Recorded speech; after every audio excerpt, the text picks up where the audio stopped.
E aí, pessoal, tudo bom? Então, voltamos para mais uma aula semanal. Estão ligados, né? Que a gente está falando sobre o sistema nervoso, não é isso? Então, vamos continuar. Nós vimos já a introdução na aula anterior e agora vamos dar continuidade. Vimos um pouco, né, do sistema nervoso central, falamos sobre o encéfalo. Agora vamos continuar a falar sobre a medula espinal e logo após, vamos falar sobre substâncias psicoativas. Então, em nosso livro, da página 136 até a página 143. Olha aí, a medula espinal. A medula espinal é um cordão formado por tecido nervoso com cerca de 40 centímetros de comprimento e é protegida pela coluna vertebral. Então, vamos observar, gente, que a medula fica dentro, não é? Ó, por dentro da coluna. A coluna justamente protege essa medula. Já ouviram falar, né? Transplante de medula. Alguém caiu e fraturou a coluna e afetou a medula, algo semelhante. A medula espinal, vamos observar a estrutura. O disco invertebral, o nervo e a vértebra. Esse é o esquema de localização da medula espinal, posicionada no interior da coluna vertebral, vista em transparência através do corpo. A ilustração do centro mostra a medula espinal no interior da coluna vertebral. À direita, na foto, a medula espinal em corte vista ao microscópio óptico, que é essa imagem aqui. Na parte cinza, concentram-se os corpos celulares e na parte branca, os prolongamentos dos neurônios. Muitas reações automáticas, chamadas atos reflexos ou simplesmente reflexos, não passam pelo encéfalo, mas são comandadas pela medula. É o que acontece quando tocamos um objeto muito quente e rapidamente tiramos a mão, ou quando pisamos em algo pontudo e levantamos imediatamente a perna. Então, é um ato reflexo. Os nervos da mão ou do pé levam impulsos para a medula, que envia então uma mensagem para os músculos. Então, eles se contraem e a mão ou a perna se movimenta. Continuando. Na figura 8.8, que é essa figura abaixo, você pode ver o neurônio sensorial ou sensitivo, que fica no interior de um nervo, que recebe o estímulo da pele. O neurônio de associação, que está situado na medula espinal, que recebe o impulso nervoso do primeiro neurônio, e o neurônio motor, que recebe o impulso do neurônio de associação e leva para o músculo. Então, nós falamos aí em 3 tipos de neurônio: neurônio sensorial, neurônio de associação e o neurônio motor. Esse encadeamento de neurônios, né, que um vai levando para o outro, né?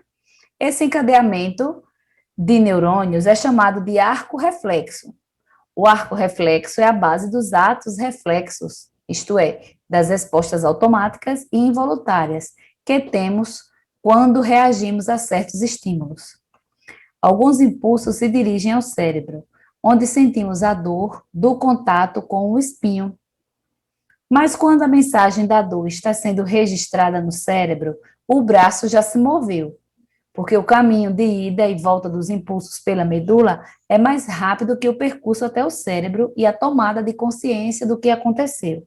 Então, primeiro acontece o reflexo, né? A gente move o braço ou a perna, ou seja lá o que for, para depois, então, a gente tomar a pá da situação, né? Sentir a dor, ter consciência da dor. O espirro, por exemplo, é um reflexo que ocorre quando algo irrita o nosso nariz. A dilatação e a contração da íris também são atos reflexos.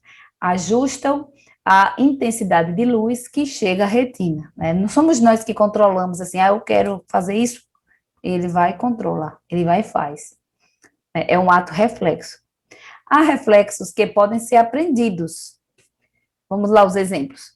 Com o treinamento, por exemplo, um jogador de futebol aprende a reagir de forma rápida e automática a várias situações que acontecem em uma partida. Olha aí o esquema que nós já falamos, né? É o esquema do arco reflexo. Olha aqui o estímulo, o espinho da flor, aí o receptor, não é? Olha aí o neurônio sensorial, músculos, Neurônio de associação, nós vimos três tipos, né? O neurônio sensorial, neurônio de associação e o neurônio motor. Agora vamos falar dos nervos.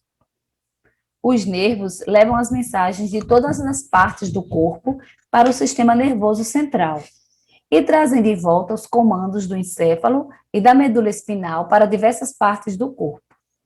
Uma parte do sistema nervoso controla músculos ligados aos ossos, que ao se contraírem, nos fazem andar, correr, esticar braços e pernas, enfim, reagir aos estímulos do ambiente. Esses músculos podem ser controlados de acordo com a nossa vontade. Por isso, dizemos que são músculos de movimentos voluntários. Por outro lado, há uma parte do sistema nervoso que controla músculos de movimentos involuntários, localizados em órgãos como estômago, intestino e coração. A ação dos nervos nessa parte do sistema nervoso controla a digestão, o batimento cardíaco, a pressão do sangue, o trabalho das glândulas e outras funções involuntárias do corpo. Essas funções acontecem sem que tenhamos consciência desse trabalho.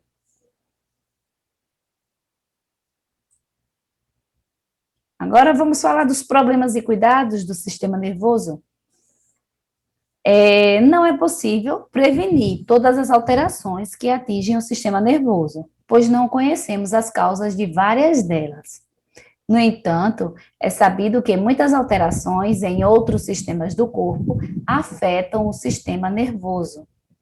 Alterações do sistema cardiovascular, como a hipertensão, né, que é a pressão alta, afetam diversos órgãos do corpo, incluindo o cérebro.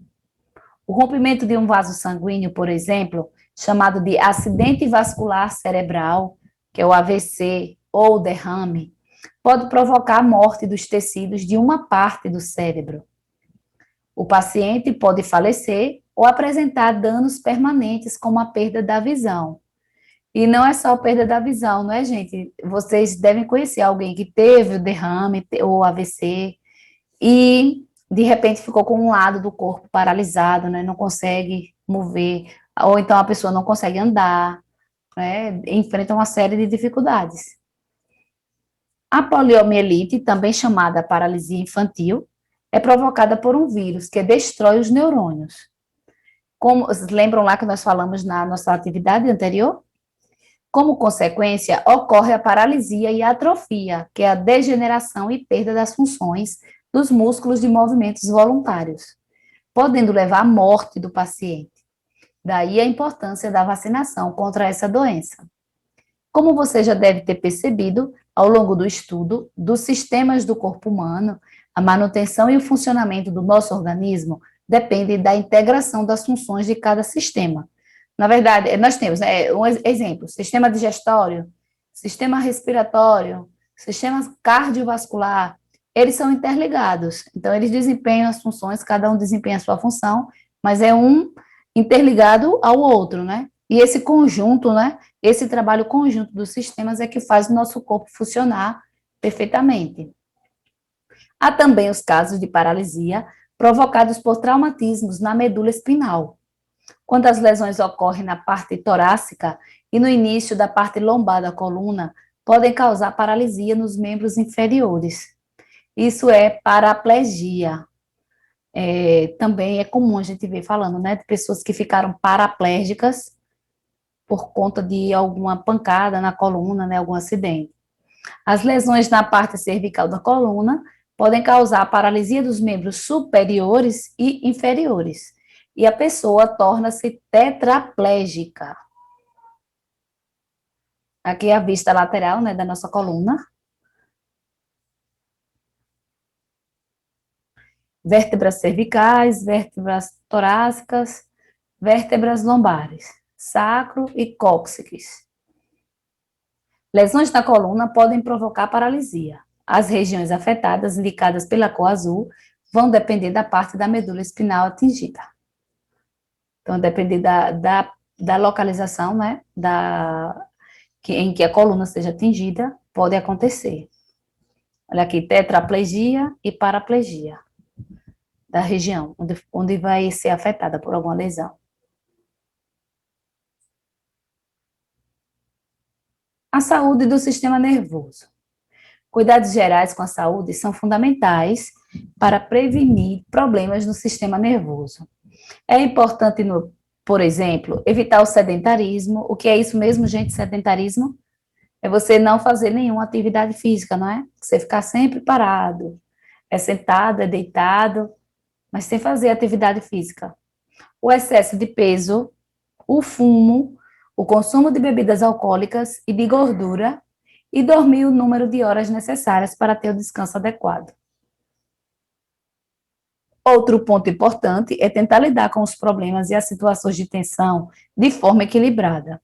As dicas a seguir podem ajudar. Então, vamos lá. As dicas que favorecem, né, a nossa coluna. Pratique atividades físicas orientadas por especialistas, porque elas ajudam a diminuir as tensões. Reserve parte do seu tempo para o lazer. De preferência, realize atividades que desenvolvam alguma habilidade ou que permitam a interação com a natureza ou as pessoas. Pense em quanta coisa você pode fazer, em vez de ficar, por exemplo, vendo televisão ou na frente de um computador ou celular. Praticar esportes, passear, conversar, ler livros, ir ao cinema, ao teatro, aprender a tocar algum instrumento musical, estudar pintura, escultura, artesanato, desenho, participar de atividades que ajudem outras pessoas, uma infinidade, né? Embora no momento que nós estamos, né, de pandemia, infelizmente, né, nós temos que ficar mais tempo em casa, então não está dando para estar fazendo tanta prática assim, não é? Nossa vida acaba ficando mais sedentária nesse momento. Mas isso tudo vai passar, né? E a gente vai voltar a fazer as coisas com todos os cuidados, né? Mas vai passar. A última dica apresentada aí, procure conversar ou desabafar com familiares e amigos. Isso pode ajudá-la a enfrentar problemas e fazer você se sentir melhor. Muitas vezes não é fácil, mas vale a pena tomar a iniciativa, porque isso fortalece os vínculos afetivos entre as pessoas. Às vezes, pode ser necessário procurar profissionais como psicólogos ou psiquiatras. Saiba que vários estudos científicos indicam que desde que uma pessoa tem o suficiente para suas necessidades básicas, quais são as necessidades básicas? Comida, moradia, educação, vestimentas. O aumento de ganhos materiais não contribui tanto para a felicidade quanto muitos pensam. Mais importante do que isso são as relações pessoais, a família, as amizades. Mas quando ajudamos os outros, estamos cultivando amizades e aumentando o nosso próprio nível de bem-estar e felicidade. Agora vamos falar das substâncias psicoativas, que são drogas. No sentido geral, droga é toda substância natural ou sintética que provoca alterações no funcionamento do organismo. Sintética, a gente aqui é fabricada, certo? Natural é da natureza, vocês já sabem. Aí sintética é porque é fabricada. Algumas drogas agem no sistema nervoso e modificam a maneira de sentir, pensar ou agir. São as chamadas substâncias psicoativas. Para simplificar, vamos chamá-las apenas de drogas. Algumas são usadas como medicamento e, como todo medicamento, só devem ser usadas sob orientação médica. As drogas modificam a atuação dos neurotransmissores, que são responsáveis pela transmissão dos impulsos nervosos, não é? Quando a comunicação entre os neurônios é alterada, então o organismo pode ser afetado de diversas formas, dependendo da atuação da droga. As drogas depressoras, por exemplo, diminuem a atividade do sistema nervoso central e podem provocar sonolência, movimentação lenta, etc. As drogas estimulantes, né, ao contrário de depressoras, né, que deixam a pessoa mais paradas, agora as estimulantes aumentam a atividade do sistema nervoso central, então diminui o sono, tornam a pessoa mais nervosa e agitada, entre outros sintomas. Já as drogas perturbadoras ou alucinógenas, essas daí, hein? produzem uma mudança na qualidade do funcionamento do sistema nervoso central, podendo causar alucinações. Nesse caso, a pessoa vê ou sente coisas que não são reais. O fumo e as bebidas alcoólicas são drogas lícitas, isto é, permitidas por lei, né, para maiores de 18 anos. Isso não quer dizer que eles não façam mal. Muito pelo contrário. Todas as drogas podem causar sérios distúrbios físicos e psíquicos. Já a maconha, o crack e a cocaína são exemplos de drogas ilícitas, isto é, não são permitidas por lei, mesmo para maiores de 18 anos. Além de prejudicar a própria saúde, quem as usa ou quem as vende ou distribui a outras pessoas está sujeito às penas da lei. Olha aí um cartaz, né? A campanha de conscientização contra o uso de drogas. Luto contra as drogas. Olha aí, álcool, a maconha, olha aí os injetáveis, né? Cigarro. Aprenda a dizer não. Se proteger, né, gente? Infelizmente, as drogas estão espalhadas por onde a gente nem imagina. Às vezes está tão pertinho da gente. Todas as drogas podem causar algum prejuízo à saúde, mas os efeitos variam de acordo com a quantidade, o tipo de substância utilizada e as características da pessoa que as utiliza. Logo depois de ingerir alguns tipos de droga, a pessoa pode ter uma sensação de prazer, sentir-se alegre, relaxada ou com mais energia. Mas depois aparecem efeitos desagradáveis, que variam com o tipo de droga e a quantidade consumida. Pode ser um grande cansaço, medo, depressão, problemas de memória, dificuldade de concentração e de aprendizagem, incapacidade de reagir em uma emergência, né, os reflexos ficam prejudicados, insônia, irritabilidade, alucinações, entre outros efeitos. Então, observem, gente, que é uma lista de coisas ruins, né, é o que pode acontecer. Então, a gente tem que passar bem longe, né, desse tipo de material, desse tipo de substância. Substâncias, a gente tem que se afastar de tudo que nos faz mal. Com o tempo, o cérebro pode ser afetado permanentemente, prejudicando a memória, a atenção, a concentração, a capacidade de raciocínio. O uso repetido de alguns tipos de drogas pode causar danos aos pulmões, cigarro mesmo, né? Fígado, coração, rins e cérebro, levando a pessoa à morte. Muitas drogas podem provocar dependência química. Então, nesses casos, a interrupção do uso provoca um estado ou uma síndrome de abstinência, que pode ocorrer vômitos, tremores, suores, insônia, convulsões, entre outras reações que podem até causar a morte. Para aliviar essas reações, a pessoa recorre novamente à droga. Então, a pessoa não aguenta, né, ficar sem usar, fica desesperado aí com tanto sintoma ruim. O uso passa a ser habitual e o usuário tem dificuldade de diminuir ou interromper o uso. Para livrar-se da dependência, muitas vezes é preciso procurar a ajuda de profissionais, como psicólogos e médicos. Então, vocês sabem, gente, que não é uma coisa fácil, né? Pelo que a gente vê.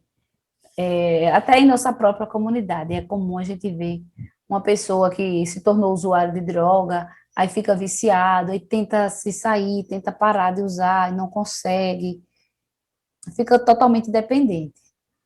Vamos ver a seguir mais detalhes sobre os problemas causados pela presença do álcool e do fumo no organismo. Olha aí o álcool. Quem foi que nunca viu uma pessoa alcoólatra, não é?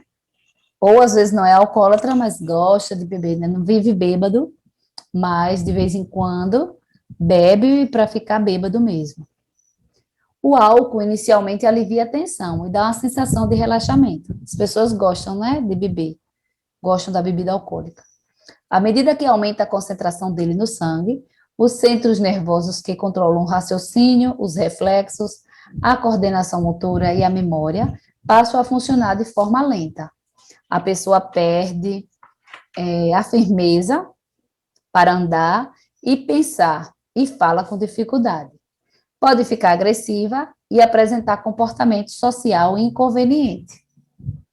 Pelo fato de o álcool provocar sonolência, diminuir os reflexos e prejudicar a coordenação motora, é proibido por lei dirigir veículos sob efeito dessa substância.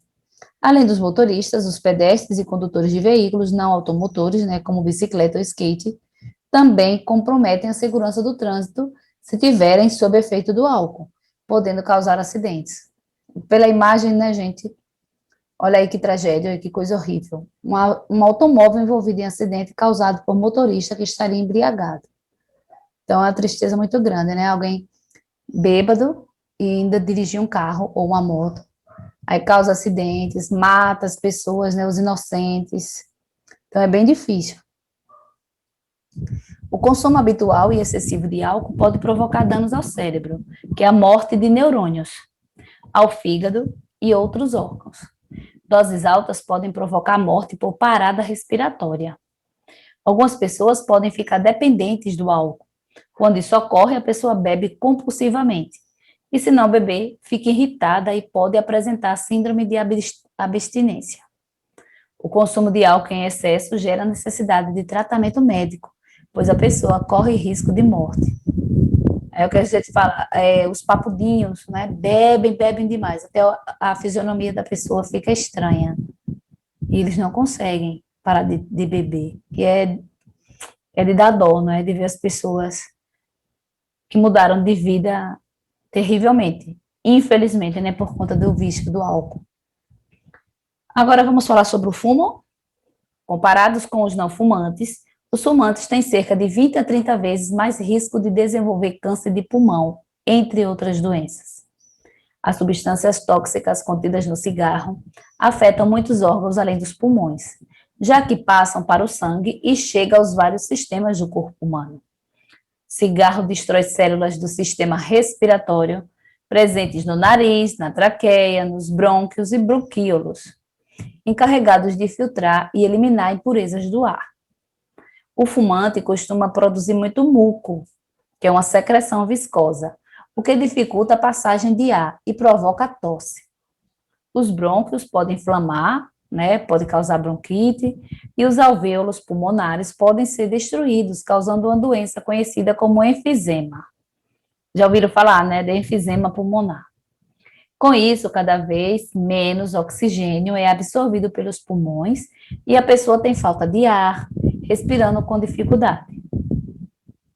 Olha aqui as imagens. Alvéolos normais. Olha ele aí. E aqui abaixo, alvéolos com enfisema. Ele aí tá meio arrasadinho, né?